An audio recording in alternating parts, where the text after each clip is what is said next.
કે આદેશ વિદ્યાર્થીમાં ફી ભરવાના છો, ક્યાં ભરવાના છો? પ્રાઇવેટ સ્કૂલોમાં તમે શિક્ષણ મફત આપવાને પૂછો તો ખરા. દીકરી સવાણીમાં છોકરા ભણતા છે એની ફી ભરવાના, કોની ફી ભરવાના છો એ પૂછો તો ખરા. શિક્ષણ તમે મફત આપવાની વાત કરો છો, કોની ફી ભરશો? પ્રાઇવેટ સ્કૂલોમાં તમે ફી ભરવાના છો એમ પૂછો. અને જો ઈ તમને એમ કહે ને હા અમે પ્રાઇવેટ સ્કૂલમાં ફી ભરશું તમારા છોકરાની, તો મત દેજો ને. સરકારી શાળામાં એ તો મફત જ છે, એ તો ભણાવીએ જ છે મફત. 1 થી 12 ધોરણ અમે મફત ભણાવીએ અને 12માં ધોરણ પાસ કર્યા પછી કોલેજમાં જાય દીકરા દીકરી. જેને 80% હોય એને 50% ફી સરકાર ભરે છે.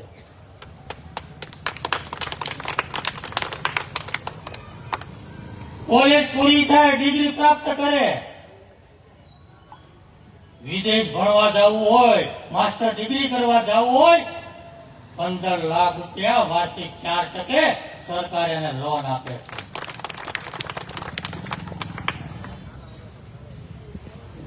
અને એ લોન પણ વ્યાજ પણ 3 વર્ષ પછી શરૂ થાય. આ શિક્ષણ ફ્રી નથી તો શું છે?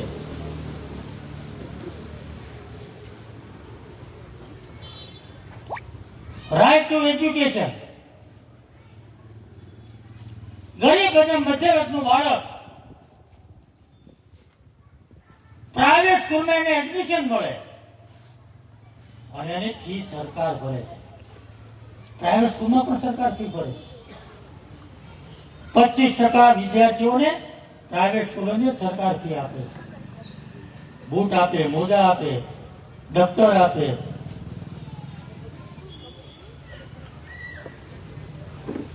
સરકારી જે જવાબદારી શિક્ષણની છે ફી જ આપીએ છીએ.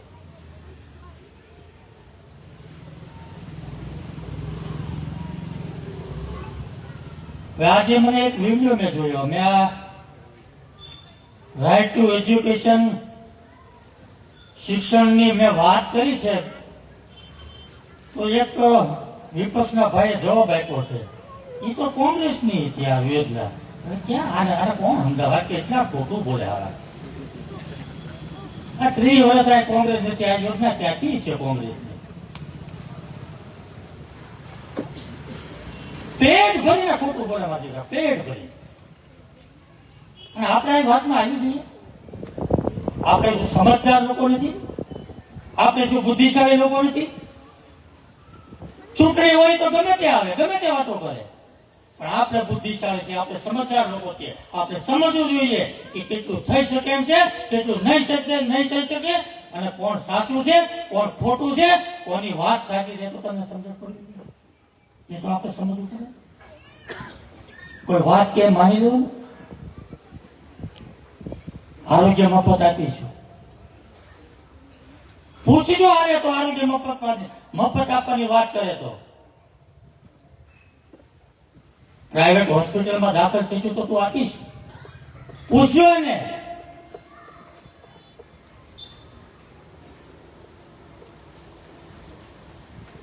પ્રાઇવેટ હોસ્પિટલની અંદર કોઈ દર્દી દાખલ થાય અને બિલ આવે તો તમે ભરશો? સરકારની હોસ્પિટલની વાતો કરો.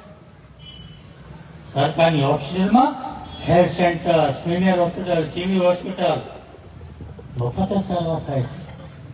કોઈ પૈસા લેતું નથી. અરે તમારે પ્રાઇવેટ સ્કૂલમાં, પ્રાઇવેટ હોસ્પિટલની અંદર તમે સારવાર લ્યો છો, આયુષ્યમાન કાર્ડ 10 લાખ રૂપિયા. તમારા ઘરમાં 5 સભ્યો હોય તો 5 કાર્ડના 50 લાખ રૂપિયા ભારતીય જનતા પાર્ટીની સરકારે તમારા ઘરમાં રોકડા મૂક્યા છે. રોકડા. આરોગ્ય ફ્રી નથી તો શું છે?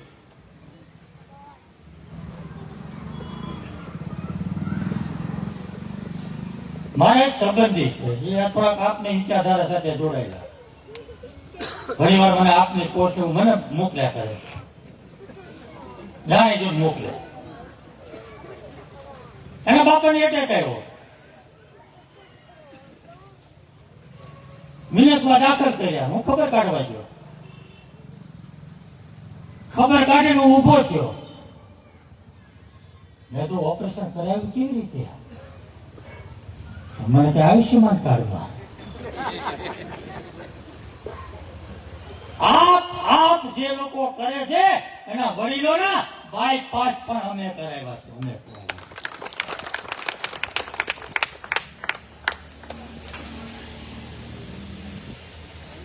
ભારતીય જનતા પાર્ટી સરકારની યોજનાનો તમે લાભ લ્યો છો. મધ્યમ અને ગરીબ વર્ગના લોકોને ઘર સુધી સરકારની યોજનાઓ પહોંચે એના માટે ભારતીય જનતા પાર્ટીનો કાર્યકર્તા ઘરે ઘરે જઈ આયુષ્યમાન કાર્ડ કાઢે. ત્યાંથી મોટી બીજી વાત શું હોય છે? તમારે ઘરે કાર્ડ કાઢવામાં આપીએ, તમારે ઘરે આવીએ. આયુષ્યમાન કાર્ડના કેમ્પ સોસાયટીમાં કરીએ. લોકોને બીજું શું જોઈએ? આ 10 વર્ષથી વિરોધ પક્ષના લોકો ચૂંટાય છે. કોણ જાય છે એની ઓફિસે? કોણ એની પાસે કામ લઈને ગયું? કેટલાના નામ આવે છે? કેટલા ઓળખે છે? સવાલ એ છે કે 10 વર્ષથી વિરોધ પક્ષ અહીંયા ચૂંટાય છે અને ગટરના ઢાંકણા અમારે બદલાવવા પડે છે. આ તકલીફ છે. અમારે કામ કરવું પડે છે. અમે કામ કરીએ છીએ.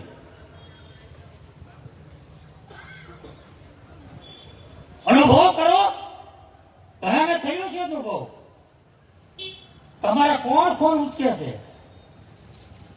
રાતે 2 વાગે રાતનો હોકારો તમારો કોણ છે? વિચારો તો ખરા. કોઈ ગમે તેમ કરીને આપણે ગોળીઓ પાઈ જાય, આપણે ગેરબાજે દૂર જાય, આપણે શું દોડવા મળવાનું?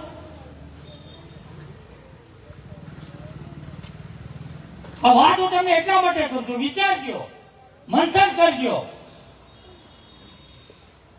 તમારા આત્મામાં જો ઈશ્વર વસે અને તમને મારી વાત સાચી લાગે ને 26 તારીખે મતદાન જેવો ઉમટી પડજો, કમળના બટન ઉપર મતદાન કરજો.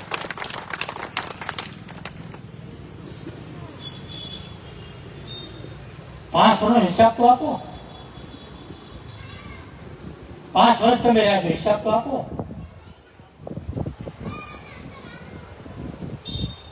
અડધા તો ક્યાં જઈને બેઠા તમને ખબર નથી. લોકોનો ભરોસો એને તોડ્યો છે, વિશ્વાસઘાત કર્યો છે એને. ને એવા લોકોની ઉપર પરિવાર ભરોસો કરવો, પરિવાર વિશ્વાસ મૂકવો છે તમારે? આ વાત તમને કરવા માટે આવ્યો. હમણાં એક આપના કાર્યકર્તા મેં આજે એનો વિડીયો જોયો. કુમાર કાકા પત્ર લખે છે, એ કોઈ અધિકારીઓ ગાંઠતા નથી, એનું કામ થતું નથી. અરે દીકરા, પત્રો તો મેં ઘણા બધા લખ્યા છે. બધા પત્રની વાત નહીં કરું, સમય નથી. પણ આવકના દાખલા માટે લાઈનો લાગી હતી. મેં સાંજે 4 વાગે પત્ર લખીને ફોન કર્યો તો પત્ર મોકલાવું છું. રાતના 2 વાગે લોકોની લાઈન લાગે છે, તડકો છે, વ્યવસ્થા નથી. સાહેબ સવારે 9 વાગે મંડપ નખાઈ ગયા, ઠંડા પાણી મુકાઈ ગયા, આખા લાઈટ બંધ થઈ ગયા. આ પરિણામ નથી તો શું છે? અને આ વર્ષે તો ઓનલાઈન કરી નાખ્યું. થતો જ નહીં, ઘરે બેઠા દાખલો નીકળે. આ પત્રની અસર નથી તો શું છે?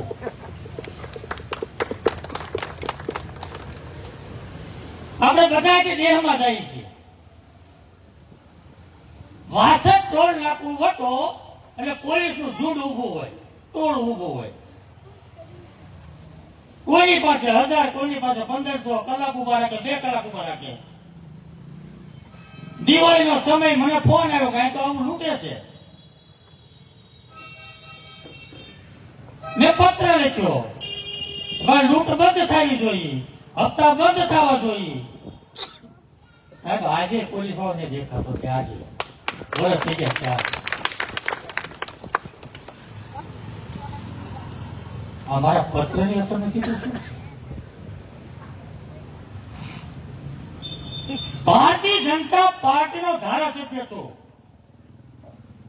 સરકારમાં બેઠો છું, સરકારનો ધારાસભ્ય છું.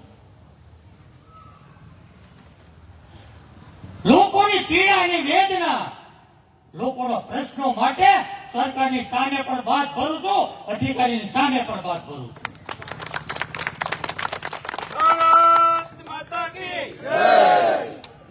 પત્ર લખું ને અધિકારીને પરસો ઓળી જાય છે, તંત્ર દોડતું થઈ જાય છે. અને તમે તો 5 વર્ષ વિરોધ પક્ષની ભૂમિકા ન ભજવી છે. વિરોધ પક્ષની ભૂમિકા એ અમારે કરવું પડે છે. કોને મત દેવાય આપણે એ વિચાર નહીં કરવાનો. મત લઈ ગયા ભાઈ કાંઈ 5 વર્ષ કર્યું નથી, કઈ દેખાતા નથી, આપણે ઓળખતા નથી, કોઈ ફોન ઉપાડતો નથી, કાંઈ તોય હજી પાછું આપણે ક્યાં મત દેવાનો, કઈ વિચારવાનું નથી. અને જેને સત્તામાં આવવાનું હોય, સત્તામાં આવવાના હોય, સત્તામાં બેઠા હોય, એને વિચારી વચન દેવા પડે. એને ખોટું ના બોલાય, બણગા ના ફૂંકાય. કારણ કે સત્તામાં આવું છે, પાછો જવાબ દેવો છે. અને આને ખબર છે કે અમારે સત્તામાં તો આવું નથી, એટલે ગમે એટલું ખોટું બોલે. એ તો કાંઈક તમને એમ કે છે આગ્રાનો તાજમહેલ છે ને, હું આ નાના વરાછા મૂકવાનો છું, એના બાપને શું છે? એમ ક્યાં સત્તામાં આવું છે? તો કે અમે ક્યાં સરકાર હોય?